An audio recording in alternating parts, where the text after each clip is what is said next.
been heading into these couple of days off in Detroit, one of the guys had said, hey, it's a breath, a couple of days off away from basketball, practice. So for you, a lot has been put on your plate since the second quarter of the first game of the season.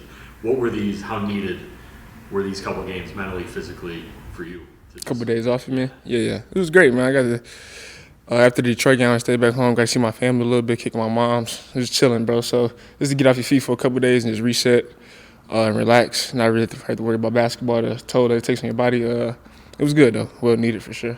And then practice-wise, a lot of lineup changes and adjustments and combinations.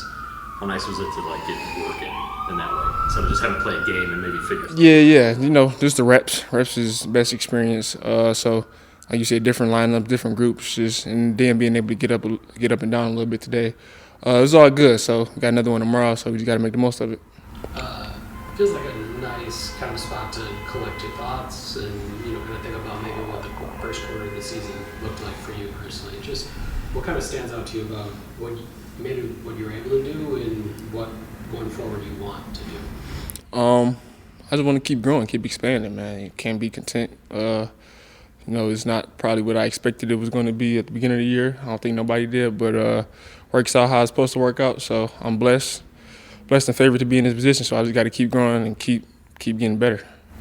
We talked with Scoot a little bit after the game in Detroit about all right, well, at the start of the year, who knows if Ryan's going to come off the bench, if he's going to be playing next to you. Now that's reality.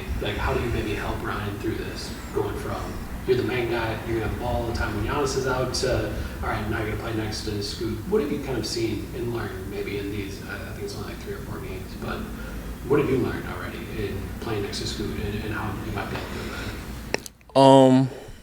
I would say better is just us both just having a team or organized. I think that's the biggest thing both of us could do a better job of. Playing off each other, I feel like we do it. It's pretty easy and simple. I feel like I've been in this position the majority of my career, being a combo guard, just having another guard in the backcourt with me.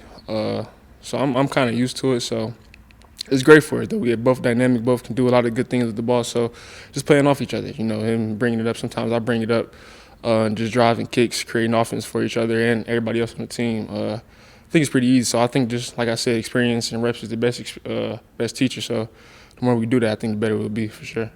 I know when Giannis was out that first time he came back, he talked about, from his point of view, kind of seeing maybe a missing competitive spirit during that long losing streak. How do you kind of find that, whether it's in game, before games? How do you kind of find that to get more success, I guess, more consistent?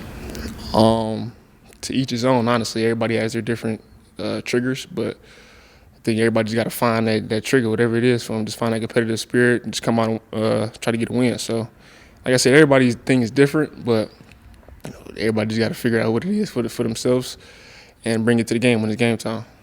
So with that, Miles had just said, hey, in these next few weeks, playing hard is something we have to do. Yeah, 48 minutes. So it feels like there's maybe a correlation there of that individual, whatever that is, to then fit it with the team. So is that kind of what you all have to lean on as you wait to get healthier, in these next few weeks to get some wins? Is just that?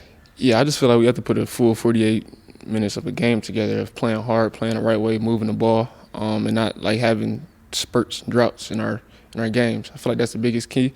Like I said, I think it comes with everybody kind of figuring out what that trigger is for them and just kind of making that the betterment for the team, honestly. So I think if everybody can do that and come on the same page and just put a full 48 minutes together of playing hard and playing the right way, I think we can get a lot of wins. Do you feel like that not being able to put the full 48 together is more physical, just not in the bodies, or more mental, that if you lock in a little bit longer, maybe? I think it's more mental than physical, for sure. Because I think it goes spurts, kind of our offense goes in drought, so our defense takes a hit too, vice versa. So we just got to find ways to have the other side of the ball not be lackluster when we're missing shots or we're not getting stops, you know what I mean? So basically that, yeah. Maybe this is related to that, but Doc had said, in terms of the fouls, he's like, we show everybody, what to do, what not to do. It doesn't mean it's easy to do.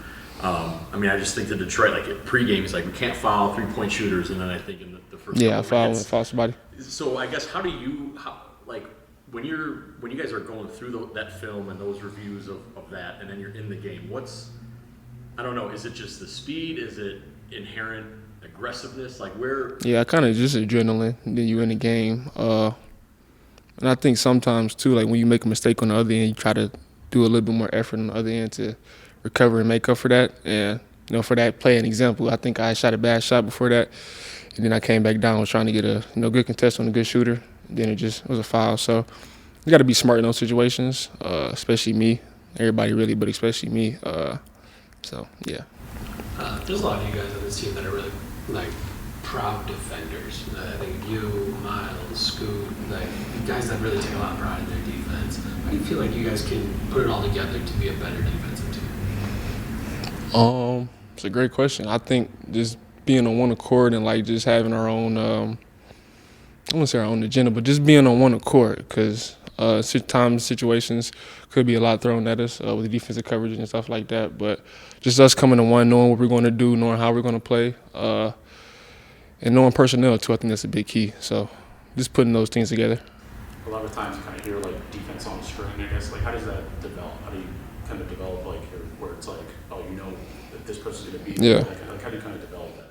I think communication is the biggest one. Film and just knowing personnel on whoever we're guarding. I think those are three biggest keys for sure.